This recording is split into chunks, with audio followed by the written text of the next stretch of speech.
Good morning दोस्तों। आज हम पढ़ेंगे शारीरिक विकास, क्रियात्मक विकास एवं मानसिक विकास। मेरिडिथ और टेनर के अनुसार शारीरिक विकास भी 4 विभिन्न अवस्थाएं हैं, जिसमें 2 में शारीरिक विकास की गति मंद होती है और 2 में शारीरिक विकास की गति तीव्र होती है। 4 अवस्थाएं होती हैं, जिसमें 2 में तीव्र हो जाती है और 2 में मंद हो जाती है। मंद, तीव्र, फिर मंद और फिर तीव्र गति को मनोवैज्ञानिक ने तारुण्य विकास की लहर कहा है। मतलब क्या होता है, आपने देखा होगा किसी बच्चे में कि पहले उसकी हाइट छोटी होती है, फिर एकदम से बढ़ता है, फिर रुक जाती है हाइट, फिर एकदम से बढ़ता है, फिर रुक जाती है हाइट। तो इसको हम क्या कहते हैं? तारुण्य विकास लहर कहा जाता है। हरलोक ने क्या बोला है? एक क्रमिक एवं संगत परिवर्तनों के उत्तरोत्तर श्रृंखला को विकास कहा जाता है। मतलब जो मतलब एक के बाद एक होती रहती है। विकास के गुणात्मक परिवर्तन तथा परिमाणात्मक परिवर्तन दोनों सम्मिलित होते हैं। इसमें दोनों तरह के ही परिवर्तन जो होते हैं, गुणात्मक भी और परिमाणात्मक सम्मिलित होते हैं। ग्लेम के अनुसार परिपक्वता का तात्पर्य बालकों में होने वाली उन शारीरिक प्रक्रियाओं से होता है जो स्वयं तथा आनुवंशिक रूप से निर्धारित तथ्यों द्वारा निर्देशित होते हैं। ठीक है। इसके आगे क्या है हमारा?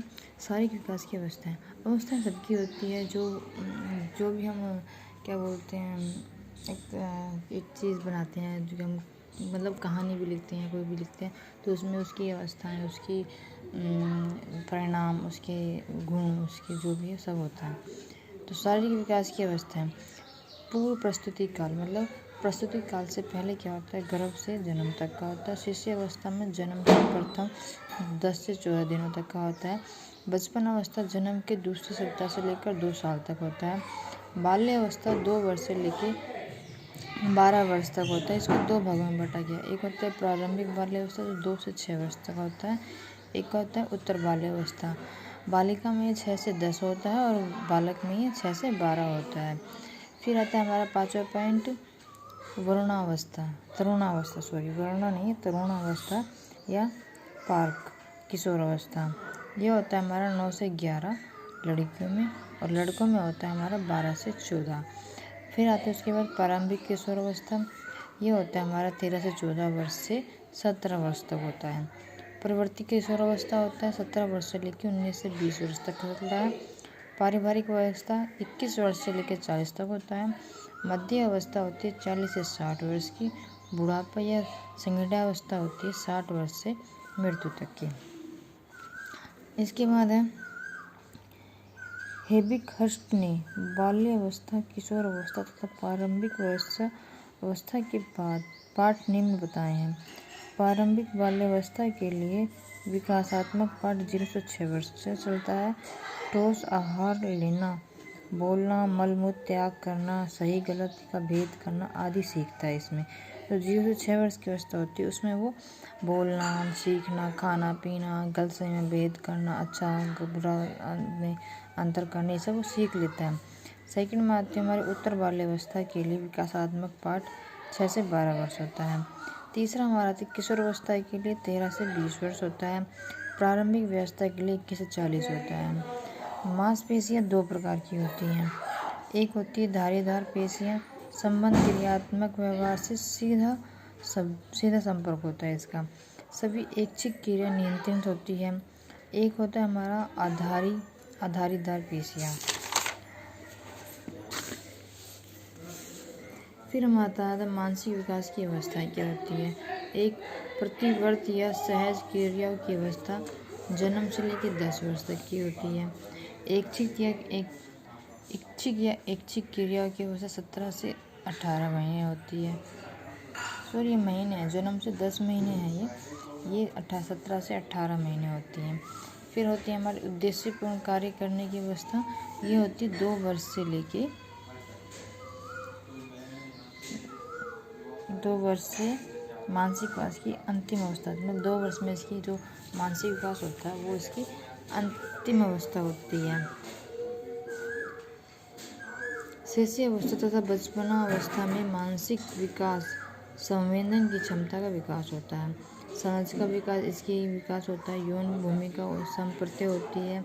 दिक् अवस्था संप्रति होती है, समय का संप्रति होती है, भार का संप्रति होती है, आत्म संप्रति होती है और सामाजिक संप्रति होती है। फिर हमारा आते हैं प्रारंभिक बाल्यावस्था में मानसिक विकास। एक अवनेशनात्मक प्रवृत्ति का विकास होता है। जीवन मृत्यु के संप्रति होते हैं। सजीव और निर्जीव वस्तु में अंतर करना होता है। सजीव जो होती है जिसको हम छू सकते हैं, बोल सकते हैं, महसूस कर सकते हैं, और निर्जीव वो होती है जिनको हम छू सकते हैं लेकिन महसूस नहीं कर सकते हैं। तीसरा होता है हमारा दिक् स्थान संप्रति। फिर होता है हमारा चिंतन और तर्क करना, किसी चीज़ को लेकर चिंतन या उसके बारे में बहस करना। इसके आगे आता है हमारे किशोर अवस्था में मानसिक विकास। चिंतन में औपचारिक क्रियाएं होती हैं, एकरचिकता होती है, तथ्यों को सामान्यीकरण की क्षमता होती है, दूसरों के साथ संचार करने की क्षमता में वृद्धि होती है, समझ एवं पकड़ की क्षमता में वृद्धि होती है, निर्णय करने की क्षमता में वृद्धि होती है, स्मृति शक्ति का विकास होता है, नैतिक संपत्तियों की समझ होती है, समस्या को अमूर्त संकेतों द्वारा समाधान करने की क्षमता होती है, बाहरी दुनिया के प्रमुख व्यक्तित्व एवं परिस्थितियों के साथ तादात्म्य होता है। फिर हमारा इसके आगे आता है जिन बालकों का शारीरिक गठन मोटा होता है वे एंडोमार्फिक कहलाते हैं। मतलब जो मोटे होते हैं उनको एंडोमार्फिक कहते हैं, और जिनका गठन हट्टा खट्टा होता है वो मेसोमार्फिक गठन कहते हैं। जिनका शारीरिक गठन दुबला पतला होता है उसको एक्टोमार्फिक गठन कहते हैं। तीनों गठन हैं, मोटे को एंडोगार्मिक कहते हैं, हट्टे खट्टे को मेसोगार्मिक कहते हैं और दुबले पतले को एंडोगार्मिक कहते हैं।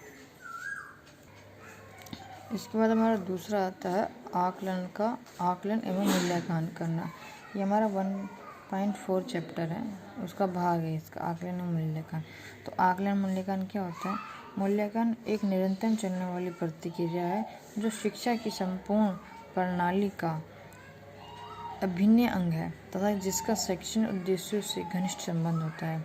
मूल्यांकन एक निरंतर चलने वाली प्रक्रिया है जो शिक्षा की संपूर्ण प्रणाली का एक अभिन्न अंग है तथा जिसका शैक्षणिक उद्देश्यों के से घनिष्ठ संबंध होता है। ठीक है, ये कोडरी आयोग ने दिया था 1964 से लेकर 66 में। 1964-66 में उन्होंने मूल्यांकन के बारे में ये परिभाषा दी थी। अब मूल्यांकन के प्रकार क्या होते हैं? अल्पकालीन या क्रमानुसार मूल्यांकन होता है, दीर्घकालीन या युग्मात्मक मूल्यांकन होता है। अल्पकालीन होता है कम समय में, दीर्घकालीन होता है अधिक समय के लिए। फिर आता है हमारा शैक्षणिक मूल्यांकन का क्षेत्र क्या होता है? शारीरिक विकास का मूल्यांकन होता है, सामाजिक विकास का मूल्यांकन होता है, व्यक्तित्व के विकास का मूल्यांकन, शैक्षणिक उपलब्धियों का मापन होता है। उपलब्धि का आकलन एवं प्रश्नों के निर्माण, ये हमारा नेक्स्ट चैप्टर स्टार्ट होता है। तो ये हमारा मूल्यांकन का हमारे से छोटा सा है, इसमें परिभाषा है, प्रकार है और क्षेत्र पूछा गया है। अब हमारा नेक्स्ट क्या होता है? उपलब्धि का आकलन एवं प्रश्नों के निर्माण की तकनीक। इसमें क्या है? रेमाउंड ने क्या कहा कि अपनी प्रश्न कला की तकनीक को जानना एवं नए युवा शिक्षक का सर्वाधिक आवश्यक उद्देश्य होना चाहिए। जो अपनी प्रश्न कला की हम प्रश्न किस तरह से पूछते हैं, किस भाव से पूछते हैं, उस तकनीक को जानना और नए युवा शिक्षक को सर्वाधिक आवश्यक उद्देश्य होना चाहिए। अब होते हैं कि प्रश्न के प्रकार क्या होते हैं? भाई हर चीज़ के प्रकार होंगे तो प्रश्नों के प्रकार क्यों नहीं होंगे? प्रश्नों के प्रकार पहला होता है वस्तुनिष्ठ प्रकार के प्रश्न। ये दो प्रकार के होते हैं वस्तुनिष्ठ। एक होता है प्रत्यास्मरण प्रकार के प्रश्न, दूसरा होता है सामान्य प्रत्यास्मरण प्रश्न। इसमें क्या होता है? रिक्त स्थान की पूर्ति करना। फिर सेकंड हमारे क्या होता है? प्रत्यभिज्ञान प्रकार के प्रश्न। ये हमारे 4 प्रकार के होते हैं: सत्य असत्य प्रश्न, मिलान करना, बहुविकल्पीय प्रश्न, वर्गीकरण प्रकार के प्रश्न। फिर आता है हमारा निबंधात्मक प्रश्न। ये भी 3 प्रकार के होते हैं: संक्षिप्त उत्तर वाले प्रश्न, भरना और पूर्ति करना, विस्तृत उत्तर वाले प्रश्न। फिर हम आता है निर्देशन के प्रकार: व्यक्तिगत निर्देशन, शैक्षणिक निर्देशन, व्यावसायिक निर्देशन। फिर आता है हमारा शैक्षिक निर्देशन की प्रतिविधियाँ, व्यक्तिगत निर्देशन की प्रतिविधि, सामूहिक निर्देशन की प्रतिविधियाँ। इसके बाद आता है हमारा परामर्श के नवीनतम ट्रेंड: जेंडरट्रोलोफिजिकल काउंसलिंग, वैवाहिक परामर्श करना, पारिवारिक परामर्श करना, आनुवंशिक परामर्श करना, पूर्णवास परामर्श करना और कैरियर परामर्श करना। सब परामर्श कि हम विवाह कब करते हैं, विवाह के बारे में, पारिवारिक परामर्श किया था, परिवार के बारे में, वंश के बारे में, आवास के बारे में, अपने करियर के बारे में, फ्यूचर के बारे में।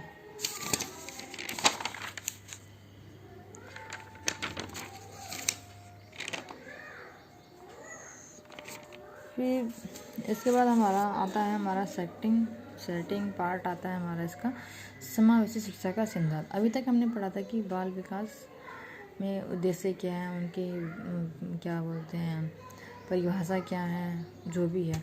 लेकिन अब हम पढ़ेंगे समावेशी शिक्षा का सिद्धांत। ये हमारा सेकंड चैप्टर है, वो स्टार्ट होता है। अब तक हमने सिर्फ पहला ही चैप्टर थे, उसके कम से कम 15 भाग थे जो हमने एक एक करके रीड किए हैं। अब अभी हमारा सेकंड चैप्टर हो जाता है। इसके आई थिंक 3 या 4 पार्ट है, ज़्यादा से ज़्यादा 6 पार्ट है। तो हम इसको स्टार्ट करेंगे। इसको स्टार्ट हम बाद में करेंगे। आपको वीडियो अच्छी लगे तो लाइक करें, शेयर करें, सब्सक्राइब करें। धन्यवाद, थैंक यू।